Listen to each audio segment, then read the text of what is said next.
Hello, Lynette here. It was kind of a heck of a week for news, wasn't it? First thing we had was the Senator Elizabeth Warren little DNA test come out. That was fun because it proved that she was white. Yes, yes indeed. She's less Native American than the average white person. So that was good news. I felt extremely gratified about that. And she still continues to talk about her family lore, and that nobody can take anything away from her because her family said, obviously her mother or grandmother was crazy, I don't know, claimed that she was Cherokee, which no, 164th at best and 1/1024th at worst.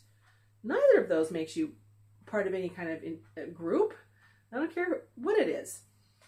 So that makes her feel better. She can yammer on about it. The mainstream media actually was amazingly good. They were scornful of her, which she deserves. She's really an idiot, I think. No, I do not understand her charm at all. The other thing that came out was the caravan coming up from South America and Central America, and it's 4,000 people that somehow are traveling on foot from South America all the way up to the United States border, which is quite a feat. I'm not sure how they're able to do that. Oh wait, it could be those large expensive trucks that are driving with them. Probably, I assume, providing them with food and water and medical care. And this isn't being funded by somebody? It's ridiculous, the fact that it happened now and not a month ago, not a month from now, but happened now so that they would arrive at our border right in time for Donald Trump to have to be this big mean monster and send them back and lock them in cages and all this stuff. Well, he did come out and he said, I'm not letting them in the country, our country. So Mexico, when they cross your border down there on the southern border of Mexico, you deal with them because you have a border too and you don't want them either. They need to be dealt with by you. And so as of today, Friday, Mexico was dealing with them, but they were acting like marauding hordes and something horrid and beating down the gate, and I'm not sure what they think they're going to do, but I guess if they have these trucks that are supporting them, it doesn't really matter. They can go as far and wherever they want. George Soros comes to mind as far as funding this, because somebody's funding this. That's a no-brainer. These people are, if they're so impoverished and they come from these horrible areas with no jobs and crime and everything, where did they get these $75,000 trucks that are driving along, carrying them and carrying their supplies? I don't know. A little suspicious. So Donald stood firm on that, and that's great. He said that he would call in the U.S. military if need be. If they make it to our border, they're not coming in, and he will call in the military. The other thing that happened was the Claire McCaskill sting that Project Veritas did. This is a group that does, I've seen other things they've done, and they're really good. They wear little like lapel mics and hidden microphones and whatnot, and they get themselves embedded in these different places, and then they get to talking to these people and say, well, is that really what she thinks? And then the person just tells them, because these people are morons apparently.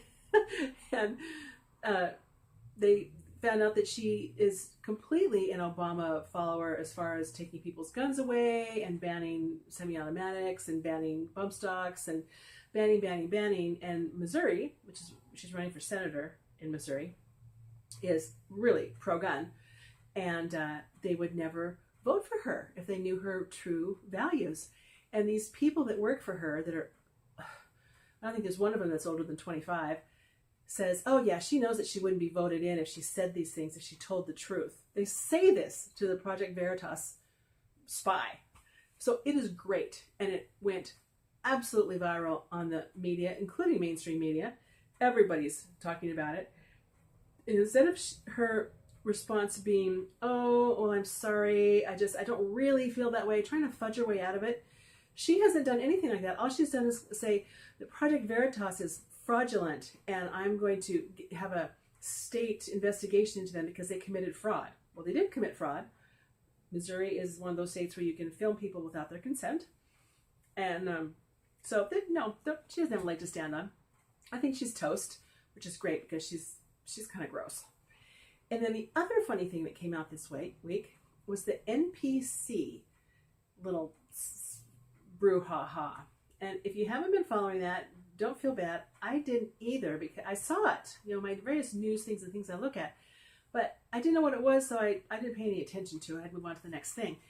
But then somebody asked me about it. I thought, well, okay, I got to do some research. And it's non-player character. It's from video game. And it refers to that person who, when you're playing a video game, there's somebody standing by the river with a spear, and every time you pass him in the game, he raises his spear and says, "Hey," okay? That he's something that's just embedded into the game, that he doesn't actually do anything. He's like a prop, okay? So if that sounds familiar, it should, because that's what Democrats are like. And that's what the right has been spinning this as, that the NPCs are people on the left. And they've done all of these different little cartoony things and memes and whatnot online. And instead of, this is so typical, instead of the left going, well, that's stupid, and just ignoring it and it would go away, they've gotten all bent out of shape and said, this is so dehumanizing to us. Well, no, you dehumanized yourself when you did your Sig Heil for these different protests, especially the Kavanaugh hearing. We have film of one man talking to this whole group of women, coaching them on the things to say and the things to do in this part of the protest. And they're actually looking at him, and it's on film, him saying, "I will go over there." And they all chant, "I will go over there." It's scary. This is scary. And this is, let's face it, this is what they're like. When you say something about maybe Black people are not systemically oppressed in America, and they're instant just that comes out about how racist you are, it's just like instant. It's been programmed into them. They really are like automatons. So kind of a funky week, but kind of fun, fairly lighthearted, and nobody died. I think this is an important thing as we go on. I had something on a personal note happen to me yesterday that I had a discussion with somebody that I'm very close to, a relative, about, I came out of the closet to him about being a Republican, and it was a very good discussion. There was no screaming, no yelling, but I could see in his eyes that he was deeply troubled by it. And I got some advice from somebody who also knows this person. And she said that she didn't believe me when I would talk politics with her because she thought I was wrong. Not that I was lying, but that I was wrong. And it wasn't until she started seeing these clips that I would send her from Fox News and various YouTube channels that were on these subjects that we would talk about, the systemic wage gap, that's bullshit, and that systemic racism is bullshit, and maybe a Jordan Peterson one thrown in there. And that's how she saw the light. And it only took about a month, and she was completely red-pilled. So I didn't know this, that's how her path had gone. And it was enlightening to me, and I just wanted to share that with you, that maybe conversations are useless because people on the left they're in a bubble, they're in a shell. And maybe showing these things, these actual proofs that people believe, picture's worth 1,000 words. So if you have Tucker Carlson talking about stuff and he has pictures there on his big screen in New York, it's a whole lot better than you sitting there in your Barcalounger trying to convince somebody over the phone something. Have this stuff in your phone. Try to get a couple of these clips in your phone. And then if you can show somebody, say, look, I've got this 2-minute clip. Would you watch it for me? Just so that you can see what I'm talking about, and let them see it. And maybe it'll make a difference. I gave this person that I had a conversation with yesterday 22 videos that I had saved specifically for red pilling him. And I don't know. I'll let you know. It's going to be successful. I don't think so, but I tried. Anyway, a little tip there. Thanks for watching. Bye-bye.